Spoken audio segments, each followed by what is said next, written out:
Erwin Rommel is remembered in history for being one of the most effective German generals and field marshals of the Second World War. He became known as a Desert Fox, and he gained a reputation for chivalry on the battlefield, and he fought with the idea of war without hate in his mindset. But this has been questioned, as it's believed that a number of soldiers under his command did take part in a number of war crimes in Africa where they fought. But Rommel would go against Hitler, and despite being a supporter of the Nazi dictator, Rommel would begin to question his role as a commander of the German military. But as the July 20th plot would explode a bomb inside of the Wolfslayer headquarters, injuring Hitler, Rommel would be implicated in this, and then Hitler had a big decision to make. He needed to get rid of Rommel quietly, as he was considered a national hero, and many Germans revered Rommel on the same level as Hitler. But Hitler and his inner circle developed a plot for Rommel that saw him being issued an ultimatum in which he was forced to take his own life. But following his death, Rommel was given a state funeral and a Nazi funeral, and the public were told that he died following succumbing to injuries after a strafing attack on his staff car in Normandy. But this was not the case, and the Allies would uncover the truth about this. But following his death, there was a mask cast of the Desert Fox's face, and it shows his final moments.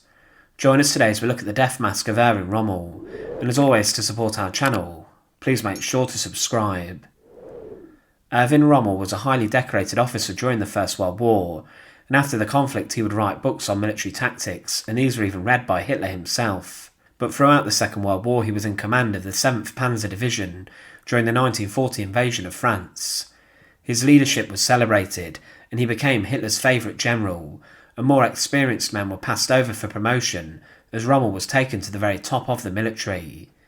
He developed a reputation for being a skilled tank commander, and he even took command of the German and Italian forces in the North Africa campaign. But he would win a number of battles in Africa before he was defeated by the British at El Alamein, and with this Rommel was brought back to Germany. Hitler then gave him a new job, this time commanding the defensive German forces in Normandy, in anticipation for an Allied cross-channel landing. The Nazis knew that the Allies would try and land in France, and begin the attack that would liberate the country. However, this was not Rommel's style of warfare. He was not a defensive commander, but he now spent his time looking at fortifications that were made, rather than tactically spearheading attacks. But as the war was turning against the Germans following Stalingrad and then D-Day, Rommel questioned Hitler's position in the military, and he did speak with others regarding this. He was then implicated following the July 20th plot in the treasonous bombing of the Wolfslayer that resulted in Hitler being injured. Following this, thousands of executions would be ordered in reprisal for the attack, and Rommel was then targeted. Rommel had previously written to Hitler telling him to end hostilities with the Western Allies, but this letter arrived too late. But then Martin Bormann, Hitler's secretary, would submit a letter to Hitler that said, "The late General Stuppnagel, Colonel Hoffacker, Kluger's nephew who had been executed, Lieutenant Colonel Rathjens and several living defendants have testified that Field Marshal Rommel was perfectly in the picture about the assassination plan and has promised to be at the disposal of the new government." With this, Gestapo agents were dispatched to Rommel's home in Ulm, and he was watched constantly. But the question then came in Hitler's mind as to what to do with Rommel. He set this to his generals, and a court-martial was convened to decide the fate of officers involved in the 20th of July plot. This included Field Marshal Keitel, Field Marshal von Rundstedt, Heinz Guderian and others.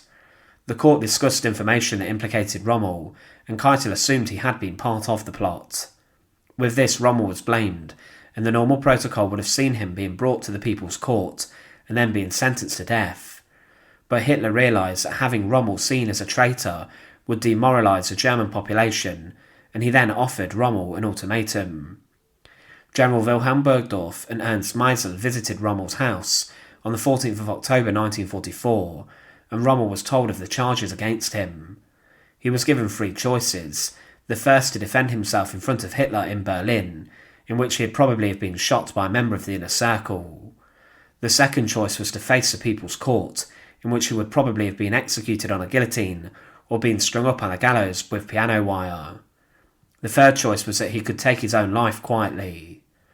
With this option, his family would not have suffered, and his staff would not have been arrested, but Rommel decided to go with this. The government would state in his death that he would die a national hero, and he was then buried with full military honours, and his family would get his full pension. Bergdorf had with him a cyanide capsule, and Rommel chose this option. He explained the decision to his wife and son, and he was wearing his Afrika Korps tunic and carrying his Field Marshal baton when he got into the car, driven by an SS member. He was taken out of his village, and when the car stopped, he was near a forest, and Meisel and the driver walked away, leaving Bergdorf and Rommel together in the back of the car. Rommel then consumed the cyanide, and 5 minutes later the men came back to the car and saw Rommel slumped over with his Field Marshal baton being on the floor of the car. 10 minutes later his wife was told of his death, and he was then taken to the Wagner Schule Field Hospital. The public were told that Rommel had died from a heart attack or a cerebral embolism caused from complications from the skull fractures he had received when his staff car was hit in a strafing attack.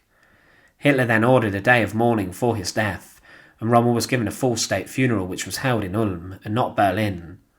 However, before the funeral took place, a death mask was cast of Rommel's face. A death mask is a mould of a person's face taken shortly after they died. In the previous centuries this was done during the embalming process, and they were considered mementos for the dead, and portraits were then created using them. Rommel's death mask is very interesting, as it is incredibly unique, and it shows a field marshal with significant injuries on his face. You can see indentation of the left temple caused from the previous attack, 3 months before his death. His eyes also show what could be conceived to look like tears, but they are actually air bubbles which got trapped in his eyelids when the cast was taken off his face. The death mask shows Rommel in a state of tiredness, defeat, resignation and despair, and his son would state that it shows contempt. There were 3 plaster death masks cast of Rommel's face following his death, and one was sent to his family, which today can be found in the Tank Museum in Münster. Another remained with the Nazis, and a final one was given to a high-ranking German army official. Rommel's body following the cast being made was then prepared for the funeral, and he stipulated that he wanted no political symbols to be used throughout. But on his coffin the Nazis draped a huge swastika, and he was then buried in Herlingen, very close to where he died, and on the anniversary of his death, veterans of the North Africa campaign gather at his tomb. Erwin Rommel was considered a great military leader, and he has been considered one of the best generals in history. However, the truth behind his death would be uncovered by the Allies following his wife being interviewed, and a letter being sent from his son to the Allies. The Nazis went to great lengths to protect Rommel as a hero of their war effort, and when they cast a death mask of him, they wanted to preserve his image so it could be revered for centuries to come.